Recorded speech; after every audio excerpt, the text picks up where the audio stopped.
Oke,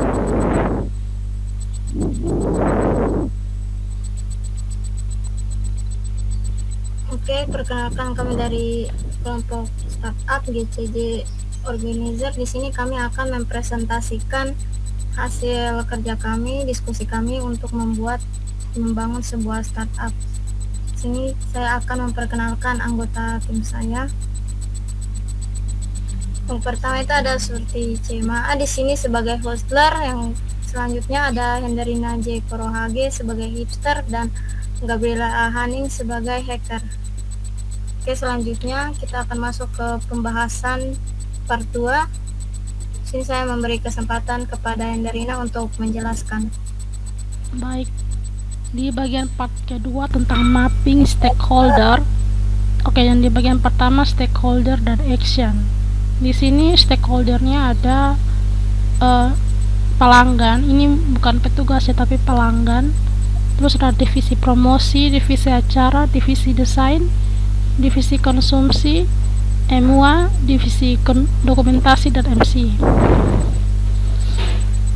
Di masing-masing stakeholder ada actionnya masing-masing. Di bagian pelanggan itu melakukan registrasi untuk login masuk, terus dia melakukan menghubungi petugas IO, mendapatkan informasi dari pihak divisi acara, menyetujui proposal yang telah disepakati, menggunakan jasa MUA, mengikuti photoshoot, mengikuti acara. Lalu divisi promosi memberikan informasi dan menawarkan berbagai pelayanan menarik, memastikan pelanggan untuk memakai jasa perusahaan, memberikan proyek ke bagian divisi acara.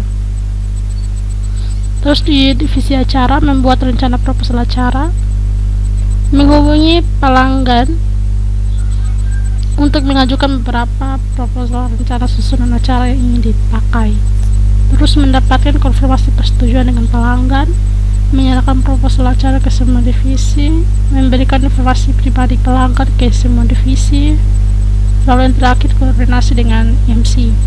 Lalu di bagian divisi desain, di situ mereka melakukan menerima proposal dari divisi acara, menyiapkan perlengkapan dekorasi, lalu membuat dekorasi. Di divisi konsumsi, menerima informasi menu makanan dari divisi acara, menyiapkan makanan.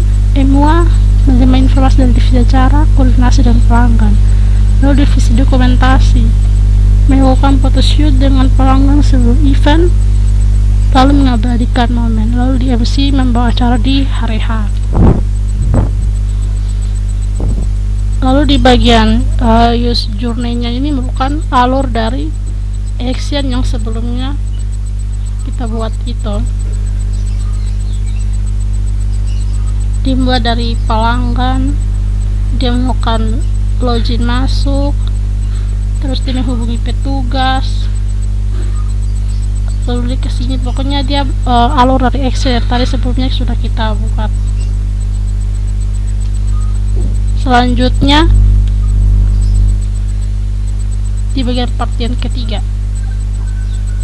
Oke, untuk bagian part 3 di sini ada expert sharing dan AMW.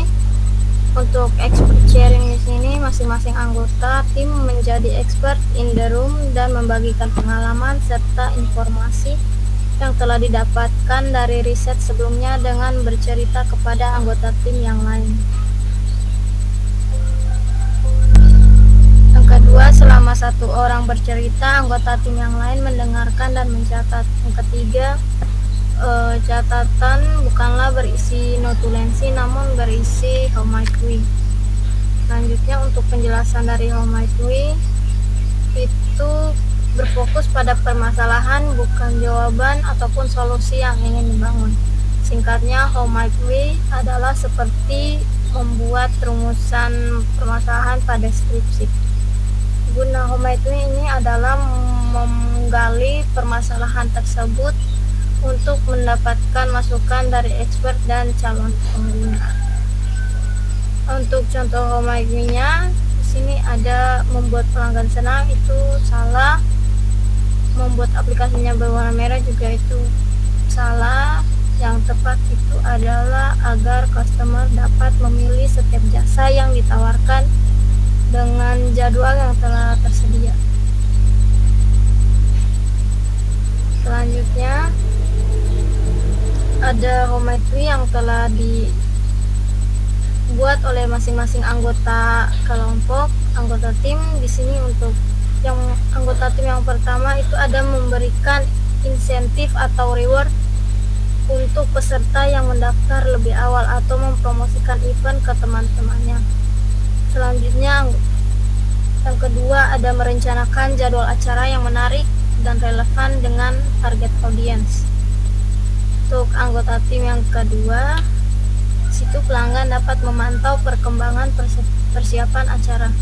Dari anggota tim yang ketiga itu ada agar customer dapat memilih setiap jasa yang ditawarkan dengan jadwal yang telah tersedia. Kedua, mengatasi persoalan seperti miscommunication dengan menyediakan fitur yang menampilkan keterangan setiap jasa yang ditawarkan dengan cukup jelas. Ketiga, ada menyediakan tester sebelum menentukan untuk pemilihan jasa layanan, seperti contohnya itu jasa layanan penyedia catering.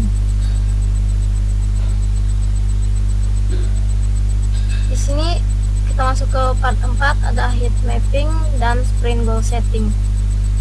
Kategori home sesuai dengan proses yang berlangsung pemasaran tersebut. Untuk kategori sync dan voting di sini dari masalah customer itu yang pertama ada sering terjadi miscommunication kepada penyedia jasa layanan. Selanjutnya penentuan tanggal acara yang kurang cocok. Selanjutnya kurang puas dengan pelayanan dan acara yang tidak berjalan dengan baik. Selanjutnya ada masalah dari penyedia jasa setiap layanan yang ada pada web tersebut. Yang pertama itu membuat tester untuk customer, menyediakan promo pada member, bagian catering, menyediakan makanan yang fresh dan bersih, menyediakan kostum yang banyak dan beragam, mulai dari ukuran, warna, tema, dan lain-lain. Selanjutnya pengecekan alat atau barang yang akan digunakan dan sebelum acara berlangsung.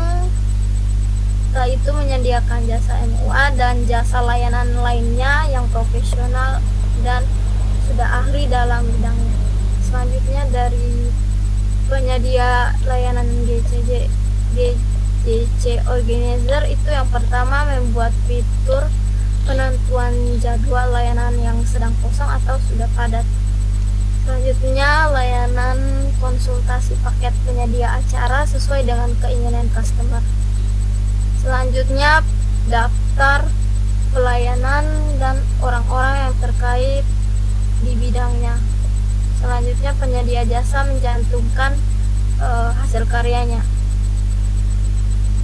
Untuk sprint goal setting di sini membantu pelanggan dalam menyukseskan acaranya, memberikan servis layanan yang baik, serta mempunyai rencana atau ide untuk mengatasi sesuatu jika terjadi hal-hal di luar rencana.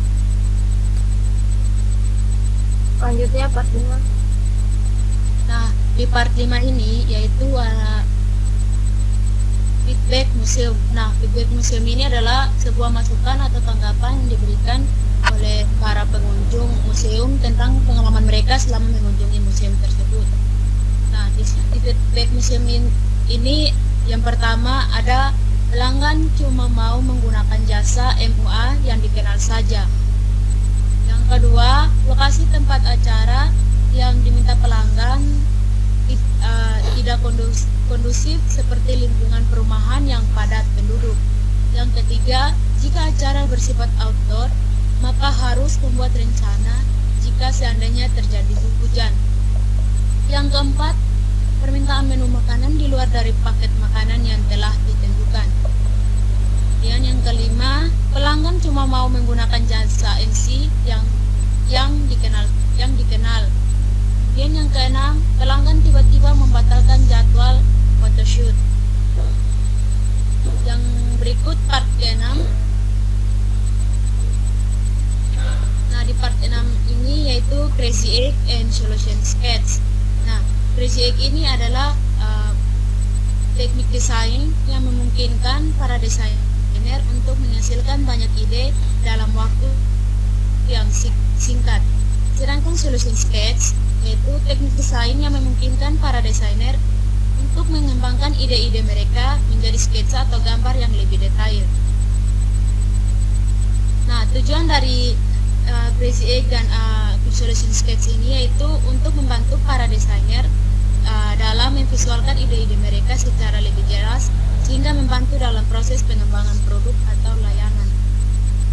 Nah, di sini di Crazy Egg ada yang pertama ada berkolaborasi dengan desain web untuk pembuatan platform.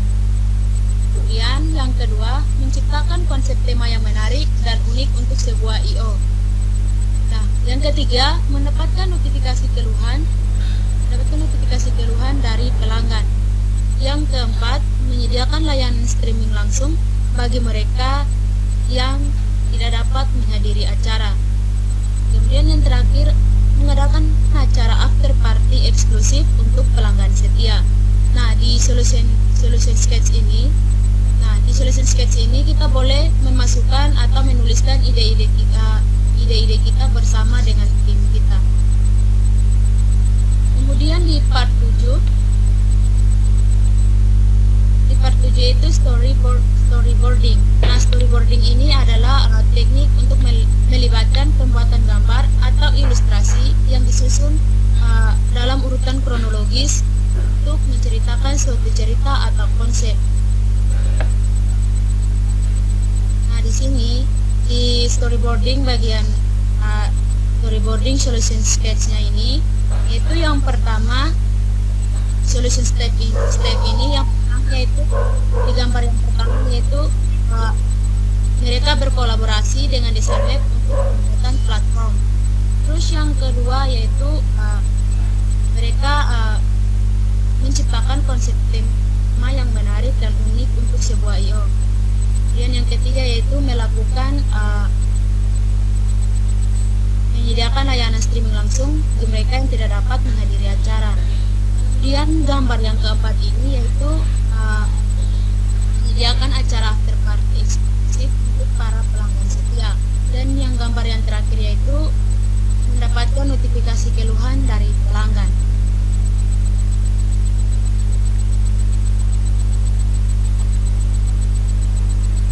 Oke, sekian dari presentasi kami. Sekian dan terima kasih.